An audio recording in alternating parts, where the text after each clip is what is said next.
Live from Denver 7, this is 7 News. Welcome back to 7 News this Saturday morning. Trees are often one of the biggest costs when we have landscape at our homes. And joining us this morning to talk more about trees is Kelly Gouge, the Associated Landscape Contractors of Colorado. Thanks for being here. Good morning. Okay, so how do we treat trees or help trees differently this year compared to last year? Well, if we can all remember back, it seems like a long time ago, but we had a record dry winter. Right. And now we've had a lot of rains from May through even 2 days ago. And so both of those have brought different impacts on trees. But if we can remember the dry winter, that's produced a lot of dead branches in trees. If you look around in your own trees, you might see some dead branches.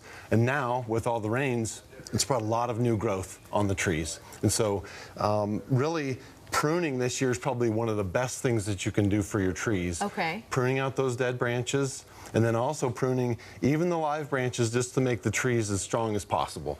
And one of the big concerns with trees, insect problems, disease, that can obviously change the way your tree looks. Right, and I brought actually we're going to talk about a few different pests this morning. A couple that are more or less significant to more of a nuisance to the trees, and then a couple that are more serious.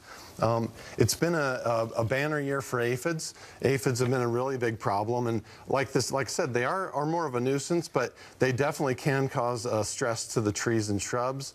You can tell by the telltale that it drips a lot of honeydew on the sidewalks and on your decks, and it also will cause these leaves to curl and die, which it can be stressful to the tree, but again, it's going to lose those leaves in the fall. Okay. The other one is leaf diseases. This is an oak tree, and it's got what we call oak leaf blister. Okay. And it is, again, it looks worse than it really is. It's a disease that, again, the leaves are going to fall off this fall, and so it's not a threat to the health of the tree, but it certainly does look bad, and it is a bit stressful to the tree. What can you do?